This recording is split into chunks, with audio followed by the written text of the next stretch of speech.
자, 가장 귀한 사람 오늘 주제는 뭡니까? 책임입니다. 사실 주제가 좀 무겁죠. 그러나 우리가 또 함께 이 말씀을 들어보면 하나님께서 다시 한번 또 내가 미처 생각하지 못했던 부분을 또 깨닫게 하시지 않을까 싶은 생각이 듭니다. 주님께서 기뻐하시는 가장 귀한 삶은 어떤 삶입니까? 한번 따라합시다. 책임지는 삶.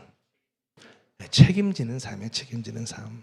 예수님은 이 책임지는 사랑을 하신 선한 목자이시지 않습니까? 선한 목자는 우리가 오늘 본문도 읽었지만 양을 이리로부터 보호합니다. 반면에 삭구는 이리가 오는 것을 보면 양을 버리고 달아난다고 오늘 성경은 얘기하고 있어요.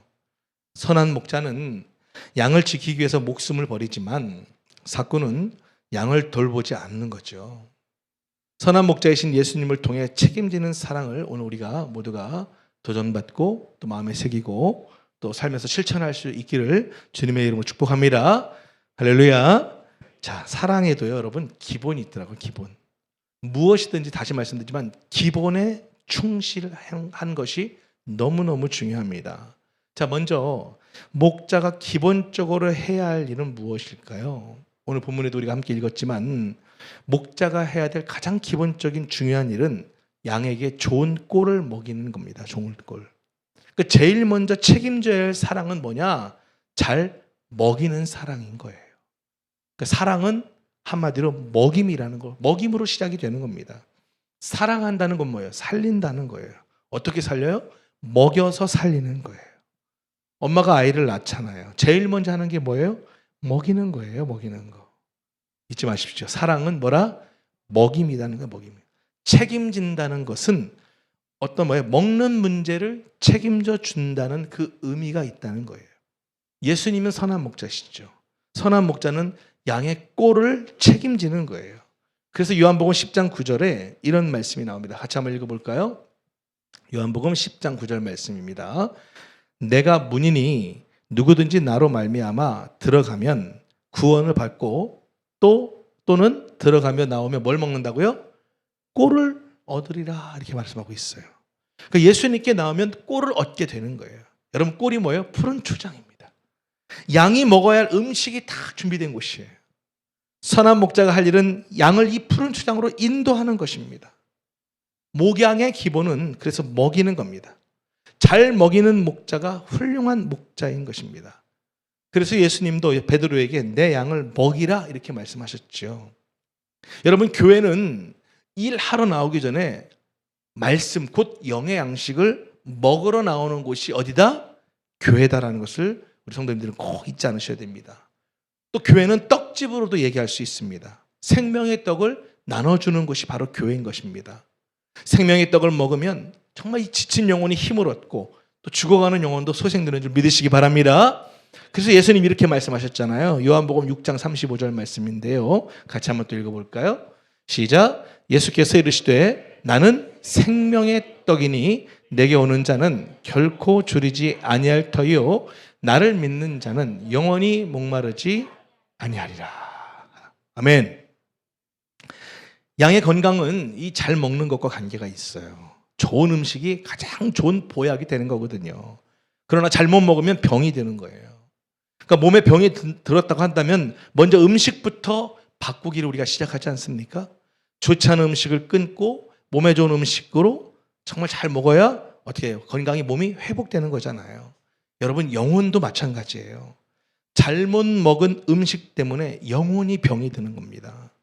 영혼은 복음의 말씀을 먹어야 건강한 줄 믿으시기 바랍니다. 아멘. 정말 예수님께 나아가면 은혜와 진리의 복음을 주시잖아요. 그런데 어떤 사람들은 오늘 성경에 보면 예수님이 아닌 모세에게 나아가는 경우가 있어요. 여러분, 모세는 율법을 줬던 거잖아요. 그래서 요한복음 1장 17절에 이렇게 얘기합니다. 율법은 모세로 말미암아 주신 것이요 은혜와 진리는 누구로 말미암아? 예수 그리스도로 말미암아 온 것이다. 그러니까 무슨 얘기냐? 이게 자꾸만 교회 안에서도 참 율법적인 걸로 이렇게 신앙생활 하시는 분들이 많이 계신데 이게 문제가 되는 거예요. 왜냐? 율법을 먹으면 자꾸만 날카로워지거든요. 사나워지고 차갑게 되는 것입니다. 사실 법은 날카롭고 차갑지 않습니까? 그래서 율법을 먹으면 영혼이 산성체질이 된다는 거예요. 산성체질. 무슨 얘기예요? 자꾸만 신경질적이 되는 거예요. 쉽게 화를 내는 거예요. 신앙생활에도 정말 이렇게 율법적인 신앙생활을 하시는 분들이 그래서 문제가 되는 거예요. 그냥 모든 걸 보면 그냥 자기 기준으로 그냥 딱 비난하고 비판하고 판단하고 그러다가 자꾸만 이제 뭔가 아니면 또 교회 옮기고 교회 옮기고 교회 옮기고 이게 다 율법 신앙 하시는 분들이시잖아요. 특징들입니다. 하지만 반면에 예수님이 주시는 이 복음을 먹으면 부드러워지죠. 따뜻해지는 거예요.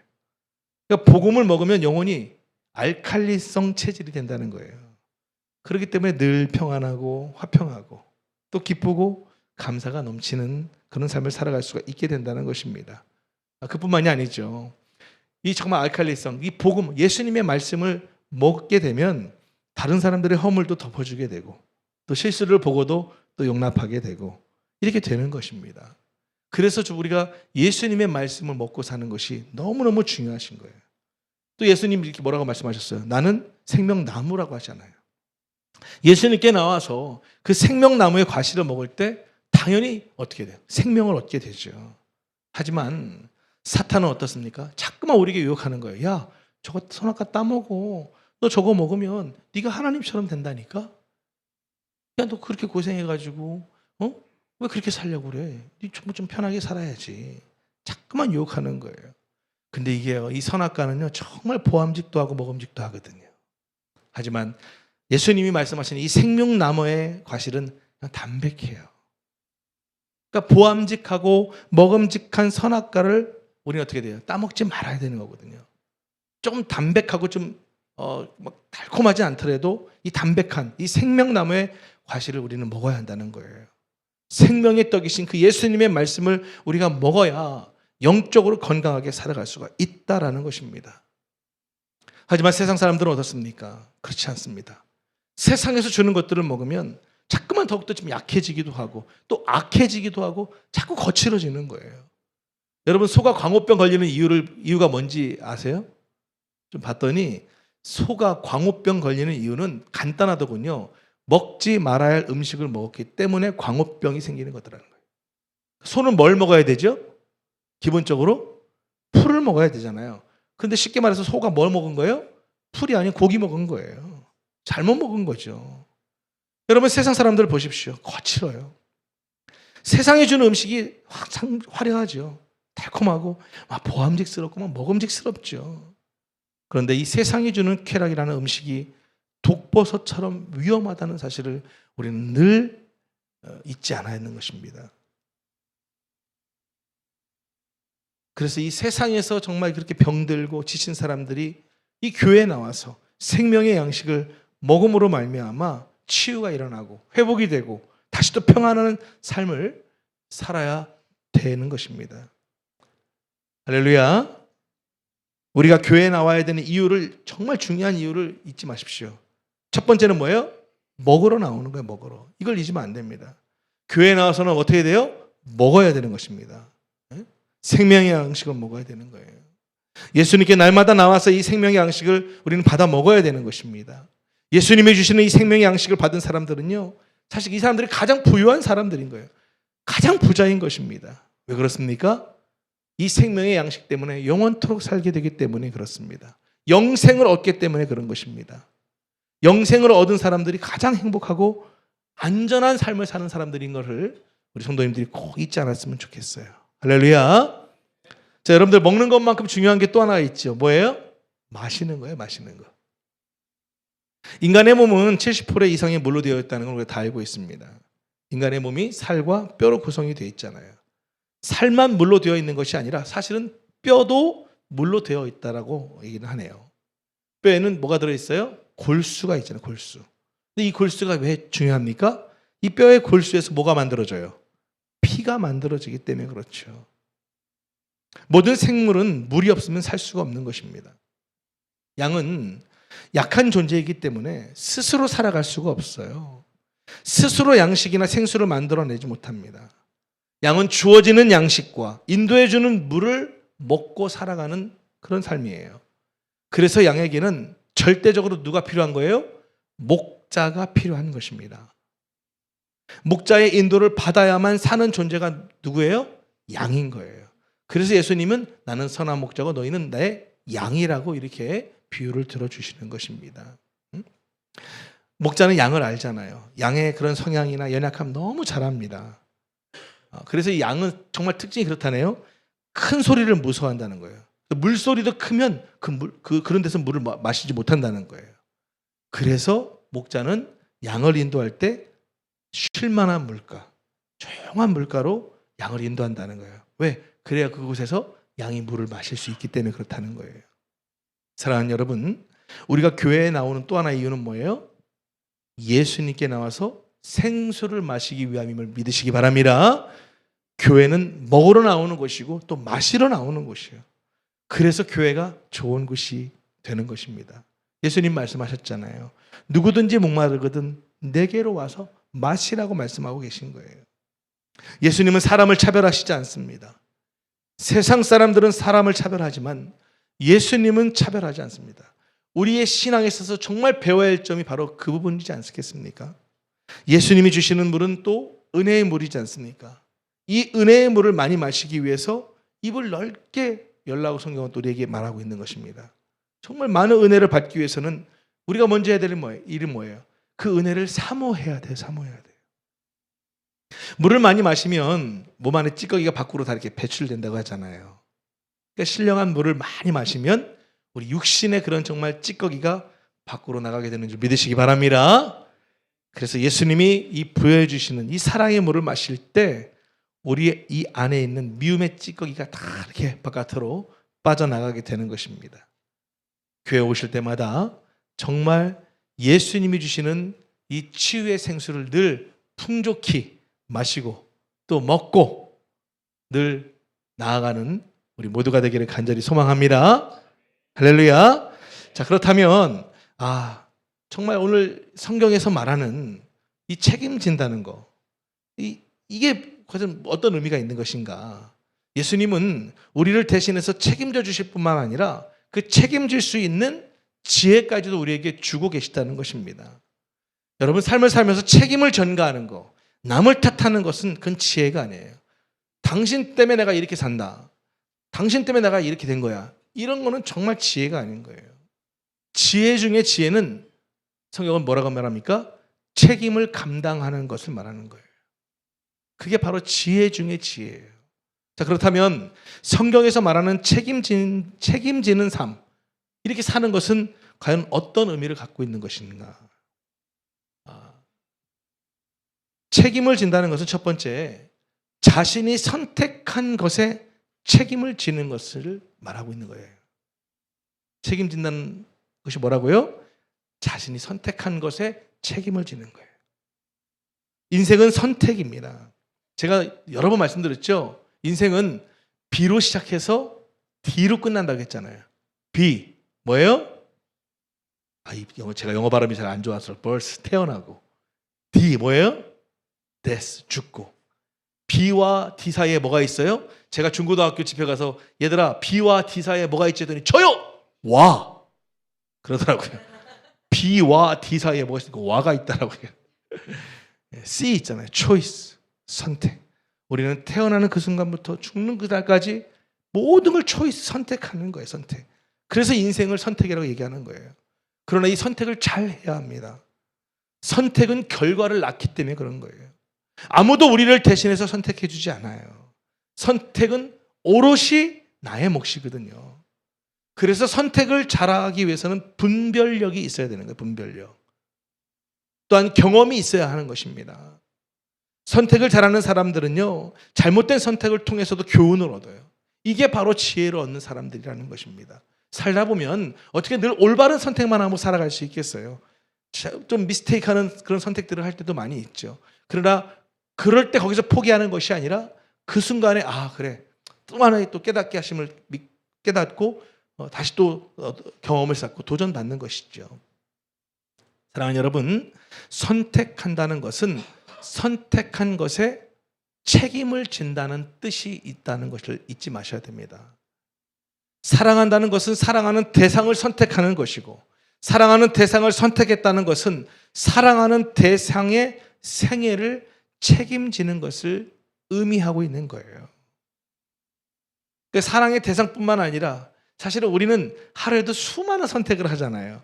아침에도 일어나면 어떤 옷을 입을까 선택하잖아요. 머리 스타일도 선택하고 가까이 할 사람도 선택하고 읽을 책도 먹고 마실 것들 다 선택인 것입니다. 어떤 생각을 붙들고 살지도 다 선택하는 거예요. 우리가 느끼는 이 감정도 사실은 우리의 선택의 결과라는 것을 여러분 꼭 기억하십시오. 우리가 어떤 생각에 머무느냐에 따라서 감정이 달라지는 거잖아요. 기분이 나쁘다는 것은 무슨 얘기예요? 지금 내가 기분 나쁜 생각을 선택했기 때문에 기분이 나쁜 거예요. 네? 불안한 것은 불안한 생각을 선택했기 때문에 불안하게 되는 거고요. 계속 불안한 상황을 묵상한 거죠. 반대로 기분이 좋다는 건 뭐예요? 기분 좋은 생각을 선택했기 때문에 그런 거예요. 평강이 넘치는 것은 뭐예요? 평화로운 생각을 선택했기 때문인 그런 거예요. 네? 평강을 주시는 그 예수님을 생각하기로 선택하고 모든 불안의 문제를 예수님께 맡기기로 선택하고 나아가면 어떤 상황 속에서도 주님이 우리에게 평안을 주신다는 거예요. 할렐루야. 그러나 반대로 문제를 계속 묵상하면 계속 문제 속에 살 수밖에 없는 거예요. 계속 문제를 말하게 돼요. 문제에 사로잡혀서 문제의 노예가 돼서 사는 거예요. 의외로 이런 분들이 많아요. 여러분, 반대로 해결책을 묵상하면 또 뭐예요? 계속 해결책을 찾게 된다라고 하는 것입니다. 오늘 이 시간 이후로 우리 성도님들이 자꾸만 발생하는 문제에 거기에 집착하지 않으셨으면 좋겠습니다. 그 문제에 자꾸만 집착하면 더 큰 문제밖에 나오지 않아요. 그러나 그 문제를 주님 앞에 갖고 나오면 분명히 하나님은 그 문제를 해결해 주시는 줄 믿으시기 바랍니다. 문제만 생각하면 계속 염려로 가득 찰 수밖에 없어요. 그러나 그 문제를 하나님 앞에 갖고 나오고 기도로 바꾸면 기적을 경험하는 삶을 살게 된다라는 것입니다. 여러분, 아담과 하와의 문제가 무엇입니까? 결론적으로 보면 책임 회피였지 않습니까? 서로의 잘못에 대한 책임을 지지 않은 것입니다. 계속 책임을 전가하는 거예요. 상대방이 남 탓하는 거죠. 여러분, 다시 말씀드리지만 우리 인생의 문제는 결국 우리의 선택의 결과라는 것을 여러분 꼭 잊지 마세요. 남이 강요하는 선택에 응하지 마세요. 모든 것을 지혜롭게 선택하시고 기도하면서 선택하셔야 돼요. 할렐루야. 그리고 좋은 편을 선택하세요. 그리고 그 선택한 것에 대해서는 책임을 지는 삶을 살아야 됩니다. 주님은 그런 삶을 정말 기쁘게 생각하시는 거예요. 야, 정말 넌 정말 가장 귀한 삶을 살고 있다. 이렇게 말씀하시는 것입니다. 복음서에 보면 예수님이 이제 세족식을 했던 사건이 있습니다.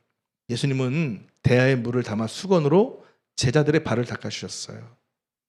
예수님의 수건은 바로 섬김의 수건이었고 제자들의 생애를 책임지는 수건이었어요. 그러나 빌라도는 어떻습니까? 빌라도의 수건은 어떤 수건입니까? 책임을 회피하기 위한 수건이었잖아요. 빌라도 대야에 물을 담았잖아요. 그리고 그 물에 자신의 손을 씻었고 수건으로 자신의 손을 닦았어요. 빌라도가 사용한 그 물과 수건은 뭐예요? 책임을 회피하기 위한 수건이었다라는 것입니다. 책임을 회피하는 빌라도의 모습은 정말 초라하며 비굴합니다. 그러나 책임을 감당하시는 예수님의 모습은 너무나 아름답고 존귀하지 않습니까? 2023년 우리 모두가 정말 선택한 것에 책임지는 삶을 살아가시기를 주님으로 축복합니다. 그 삶을 통해서 정말 주님께 야, 너는 정말 가장 귀한 삶을 살고 있다 라고 정말 축복받는 인생을 됐으면 좋겠습니다. 각자 처해진 상황이 다릅니다. 신분이 다릅니다. 그러나 그 상황 속에서 오늘 하루도 주님이 내게 힘 주셔서 내가 책임져야 될 걸 지는 그런 삶을 살아가라고 오늘도 내게 이 하루를 주셨구나. 그렇게 생각하고 살아간다면 분명히 그 책임지는 삶을 통해서 여러분에게 놀라운 축복의 열매들이 넘쳐날 줄 믿으시기 바랍니다. 자, 두 번째는 성경에서 말하는 책임진다는 건 뭐냐? 사건에 반응하는 능력을 말하는 거예요. 책임이라는 단어가 영어로 보니까 responsibility라는 단어를 쓰네요. 두 단어의 합성어더라고요. 반응이라고 하는 response라는 단어와 능력이라는 이 ability라는 단어가 합쳐져서 바로 책임이라는 단어가 나온 거더라고요. 그러니까 무슨 얘기입니까? 책임이라는 것은 한마디로 말하면 반응하는 능력이라는 것이에요. 반응하는 능력. 사건에 반응하는 능력, 사람에게 반응하는 능력, 이게 바로 뭐예요? 책임이라는 거예요. 책임. 인생에서 배우는 교훈 가운데 하나가 무엇입니까? 사건 그 자체보다 사건에 대한 반응이 우리 인생을 만들어 간다는 것을 우리는 꼭 기억해야 합니다. 그렇지 않습니까? 사건은 사실 사건에 불과한 거예요. 인생은 사건에 어떻게 반응하느냐에 따라서 결정되는 거잖아요. 사건에 올바로 반응하기 위해서는 어떻게 해야 돼요? 그 사건을 올바르게 해석해야 되거든요. 그래서 성경적으로 해석하는 게 너무나도 중요합니다. 칼 매닝거라는 사람이 이런 말을 했죠. 사건보다 더 중요한 것은 사건에 대한 해석이다. 이렇게 해야 되겠습니다. 정말 공감이 됩니다. 우리가 아무리 노력하고 열심히 신앙생활해도 항상 사건이 발생하잖아요. 문제가 일어난다는 거예요. 그러나 그것을 어떻게 해석해서 살아가냐에 따라서 모든 게 다 달라지는 거거든요. 결국 무슨 얘기입니까? 인생은 해석 능력에 따라서 결정된다라는 것입니다. 그래서 성경은 우리에게 사건을, 어떤 문제들을 올바로 해석할 수 있도록 우리의 길잡이가 되어주는 거예요. 근데 여기서 말하고 있는 사건은 특별히 어떤 사건이냐? 고통스러운 사건이에요. 힘겨운 문제들을 얘기하는 거예요. 그렇잖아요. 좋은 사건, 좋은 일들은 해석할 필요 있어 없어요? 아니, 길 가다가 돈 봉투 발견해서 받았는데 주님이 이걸 왜 주셨을까? 이걸 목사님께 갖다 드리라고 주신 건가? 이걸 어떻게 하라고 주셨지? 이런 거 고민하는 사람 어디 있어? 한마디로 뭐예요? 땡 잡은 거지 그냥. 뭐 고민할 것도 없는 거예요. 좋은 일이니까. 그렇지 않습니까? 사업이 잘 되고 좋으면 그거 좋은 일인데 그거 갖고 뭐 고민하고 뭐 이럴 필요 없잖아요. 하지만 고통스러운 문제나 사건이 생기면 어떡합니까? 사실 우리는 당황합니다. 장사하시는 분들, JS 분들 한 번씩 간혹 만나면 좀 당황되시잖아요. 진상분들 만나시면 어려우시잖아요. 네? 그때 중요한 것은 뭐냐? 이 고통스러운 사건을 올바로 해석하는 게 중요하다는 거예요. 성경은 이런 고통스러운 정말 어려운 문제들을 정말 하나님의 섭리의 안목으로 봐야 한다라고 우리에게 제시해주고 있습니다. 여러 가지 시험을 만나거든 성경은 뭐라고 얘기합니까? 오히려 어떻게 하라고요? 기쁘게 여기라 이렇게 말씀하잖아요. 이유가 무엇입니까? 하나님이 합력하여 다 선을 이루어 주시기 때문에 그런 것입니다. 하나님의 사람들에게도 고난은 분명히 찾아옵니다. 문제의 파도가 닥쳐옵니다. 하나님의 사람들이라고 해서 무슨 아무 문제가 없는 게 아니에요. 때로는 오해도 받고 비난을 받기도 합니다. 음해를 당하기도 합니다. 억울할 때도 있습니다.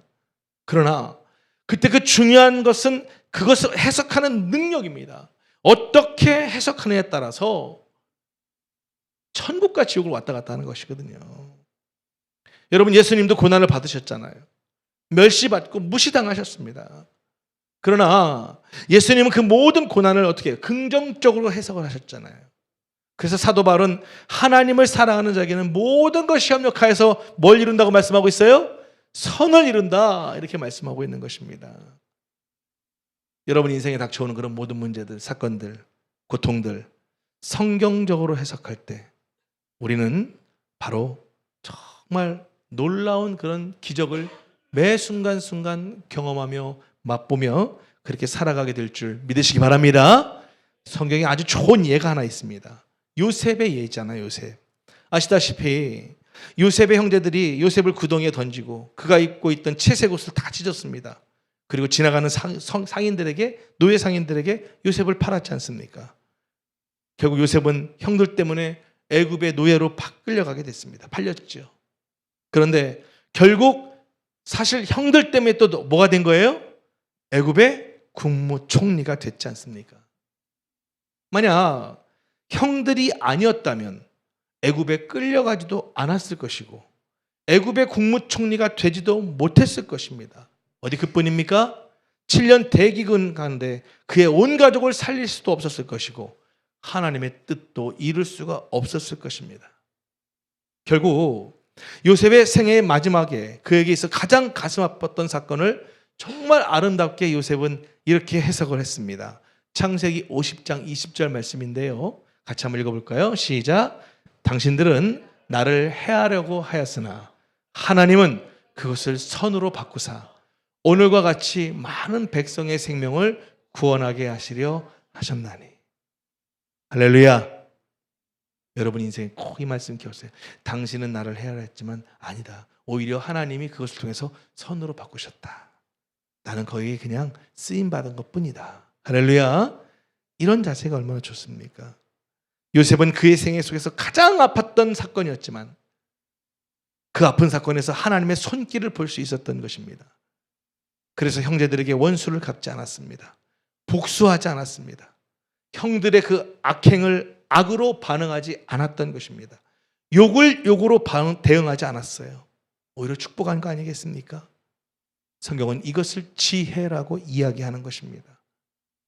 우리들의 어떤 사건과 문제들을 하나님의 안목으로 해석한 후에 정말 어떤 사람에게든 간에 좋은 반응으로 선한 반응을 보여보십시오.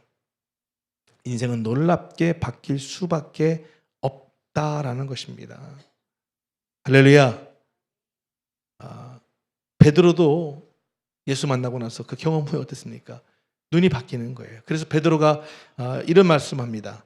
베드로전서 3장 9절에 이런 말이 있습니다. 같이 읽어볼까요? 시작.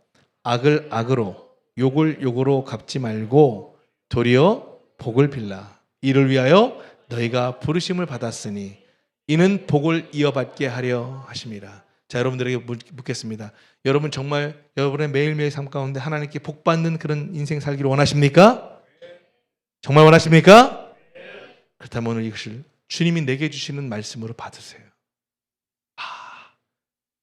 이렇게 살아라고 하시는구나. 악을 악으로 욕을 욕으로 갚지 마라. 복을 빌어줘라. 너가 그것을 위해서 부르심을 받았다. 할렐루야. 그리고 그렇게 함으로 인해서 어떻게 되는 거예요? 복을 계속 이어받게 해주신다라고 말씀하고 있는 거예요. 이 베드로전서 3장 9절 말씀 여러분 꼭 기억하셨으면 좋겠습니다. 베드로가 어떻게 이런 놀라운 반응을 보이는 사람으로 변화될 수 있었습니까? 그것은 예수님의 생애를 통해서 올바르게 반응하는 것을 배웠기 때문에 그런 것입니다. 예수님은 사건에 대한 반응에 책임을 지셨지 않습니까? 욕을 받으셨지만 욕하지 않으셨습니다. 모든 것을 하나님께 맡겼습니다. 그리고 욕하는 사람들을 용서하셨잖아요. 우리 죄를 대신 담당하셨습니다. 대신 책임지셨습니다. 우리는 예수님의 이 인격을 정말 닮아가야 됩니다. 이마누엘 칸트라는 사람이 이렇게 얘기했습니다. 인격이란 책임 능력이다 이렇게 표현했어요. 너무 멋진 말 아닙니까? 인격이란 책임 능력이다. 참 기가 막히지 않습니까? 예수님의 인격은 뭐예요? 책임을 지는 능력이었던 것입니다. 예수님은 다른 사람들이 잘못한 것까지도 대신해서 책임을 감당하신 거예요. 주님은 이런 삶을 사는 사람들을 이렇게 말씀하시는 거예요. 너는 정말 가장 귀한 삶을 사는 자다. 이렇게 말씀하신 거예요. 내가 선택한 것에 책임을 다하는 것과 그걸 잘 해석하는 능력을 갖고 살아가는 사람들이 복된 삶이고 정말 열매 맺는 삶이라고 주님 말씀하시는 거예요. 세 번째로 성경에서 말하는 책임을 진다는 게 뭐냐? 바로 하나님께 기도로 반응하는 능력을 말하는 거예요. 책임을 진다는 것은 기도로 반응하는 능력이에요. 왜 그러냐? 우리가 선택한 것에서 사실 책임지고 싶지만 우리가 살다 보면 그렇지 못할 때가 많잖아요. 이유가 무엇입니까? 우리가 연약한 인생이거든요. 질그릇과 같은 인생입니다. 우리의 실수나 지은 죄에 대해서 내 힘으로 감당할 수가 없어요. 우리는 우리 삶에 일어나는 그런 문제들을 다 해결할 수 없어요. 그렇기 때문에 우리가 할 수 있는 일은 무엇입니까? 하나님께 나아가서 우리의 그런 문제들을, 우리의 짐들을 기도로 맡기는 것입니다. 그게 바로 책임지는 삶이라는 거예요. 우리에게 일어나는 그런 고통스러운 사건들을 자꾸 부정적으로 막 해석하게 되면 삶이 더 피폐해질 수밖에 없습니다. 자꾸만 더 나락으로 떨어지는 거예요. 그러나 그렇게 부딪히는 문제들을 하나님께 갖고 나아가면 하나님이 거기서 빛을 비춰주시는 거예요. 할렐루야. 하나님께서 우리 마음에 그 어두웠던 마음에도 빛을 비춰주시면 어떤 현상들이 일어납니까? 부정적인 생각들이 사라집니다. 다시 또 밝은 생각들이 또 딱 떠오르게 되는 거예요. 빛을 통해서 정말 고통스러웠던 사건들이 다 또 이렇게 하나하나 해결되는 것이 삶에서 목격하게 되는 거죠. 잊지 마십시오. 빛이 있어야 보이는 거잖아요. 캄캄하면 안 보이잖아요. 여러분, 예수님이 나사로의 무덤 앞에서 먼저 돌을 옮기라고 명령하셨잖아요. 왜 그러셨을까요? 이 돌을 치워야 뭐가 들어가요? 빛이 들어가기 때문에 그렇습니다. 죽은 시체에 빛이 비춰지니까 다시 희망이 생기게 되는 것입니다. 할렐루야. 우리의 상처와 아픔, 눈물, 괴로움 그거 가지고 하나님께 나아가면 하나님이 우리 다시 그 모든 문제 가운데 빛을 비춰주신다는 거예요. 할렐루야. 자꾸만 나를 힘들게 한 사람들에게 복된 반응을 보여야 된다라고 생각은 하지만 이게 쉽지 않잖아요. 어떻게든 복수하고 싶거든요. 그게 인간의 마음이잖아요. 그러나 그럴 때 하나님께 나아가야 되는 거예요. 악을 악으로 갚지 말고 욕을 욕으로 갚는 것이 아니라 그렇고 싶지만 그럼에도 불구하고 그 마음을 가지고 하나님께 나가서 기도할 때 분명 하나님은 우리에게 빛을 비춰주시는 분인 줄 믿으시기 바랍니다. 그러면 그 빛으로 인해서 어떻게 돼요?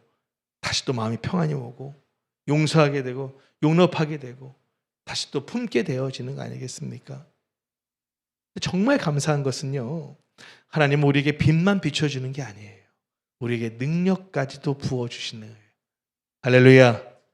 사랑의 능력, 복을 빌어줄 수 있는 능력, 용서할 수 있는 능력, 악을 악으로 갚지 않을 수 있는 능력, 욕을 욕하며 살지 않을 수 있는 능력, 이런 것들을 다 우리에게 주신다는 거예요. 사랑하는 여러분, 사람은 우리 문제를 책임지지 못해요. 오직 예수님만이 우리의 그런 모든 문제들, 사건들, 고통들을 책임져 주실 수 있는 분임을 여러분 잊지 마시기 바랍니다. 예수님만이 전능하시잖아요. 예수님의 능력은 무한하잖아요. 예수님 안에는 우리가 필요로 하는 모든 것이 다 있지 않습니까? 예수님은 우리에게 필요한 그런 지식, 지혜, 사랑, 위로, 평강, 기쁨, 치유, 소망까지도 다 가지고 계신 분이 바로 예수님입니다. 믿으십니까? 그래서 우리 예수님께 나아가야 되는 것입니다. 말씀을 좀 정리하도록 할게요. 교회가 어떤 곳인가 생각해 보니까요, 교회는 우리에게 필요한 모든 것이 있는 어떤 그런 마트 같은 곳이에요. 여러분들 가정에서 뭐 생필품 떨어지면 어디 갑니까? 뭐 대형 마트 가잖아요. 뭐 간단한 것 같으면 편의점에도 가기도 하고요. 세상에 살다가 뭐 필요한 게 떨어지면 어떻게 합니까? 뭐 그냥 당연히 마트 가죠. 왜? 가면 거기 다 있으니까. 마치 그것과 같이 예수님께 나와서 나의 필요한 것들을 좀 받아 가시면 좋을 것 같아요. 값 없이 돈 없이 그냥 거저 받아 가시면 되는 거예요. 예수님 앞에 나올 때 빈 그릇으로 가지고 와야 되겠습니까? 겸손하게 나와야 됩니다. 여러분, 정말 자세가 너무나 중요합니다. 오늘도 예배를 통해서 하나님 어떤 말씀을 나에게 주실까? 그런 기대를 가지고 예배를 드리는 것과 그냥 시간 됐으니까 예배 드린 거하고 어떻게 같겠습니까?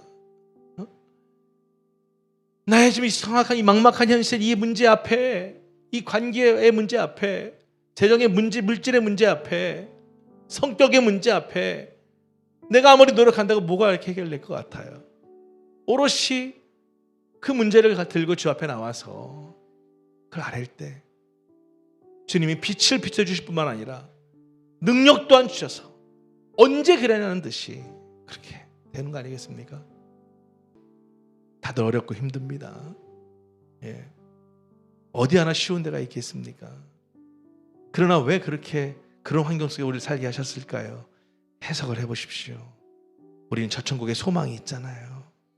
예? 그래, 비록 여기서 좀 이렇게 살더라도, 좀 힘들고 어렵더라도, 억울하더라도 여기서 좀 견뎌내면 나는 저 천국에 소망이 있으니까. 할렐루야. 예수님은 모든 것을 협력해서 선을 이루어주시는 분인 걸 꼭 기억하시고, 내 인생을 책임져 줄 사람은 예수 그리스도밖에 없음을 꼭 기억하시면서, 주님이 정말 가장 귀한 삶 말씀하시는 이 책임지는 삶을 통해서 여러분의 매일매일의 삶 가운데 놀라운 그런 정말 기가 막힌 세상에서 경험해 볼 수 없는 그런 맛들을 경험하며 살아가는 우리 모두가 되길 바랍니다. 잊지 마십시오. 책임을 진다는 삶은 어떤 삶입니까? 자신이 선택한 것에 책임을 지는 거예요. 또 사건과 문제와 고통이 없을 수 없으니까 그것을 어떻게 해요? 반응하는 능력, 해석하는 능력에 달려있다는 거. 그리고 그 모든 문제들은 내 힘과 능력 갖고는 안 되기 때문에 기도로 반응하는 능력으로 나아갈 때 주님은 어떤 문제든 어떤 고통이든 그 안에 빛을 비추셔서 다시 살리시고 다시 밝혀주시고 다시 샘을 얻게 하신다는 것을 기억하시고, 우리 모두가 그렇게 책임지는 삶을 통해서 정말 멋진 그리스도인으로 다 살아가실 수 있기를 주님의 이름으로 축복합니다. 할렐루야. 기도하시겠습니다.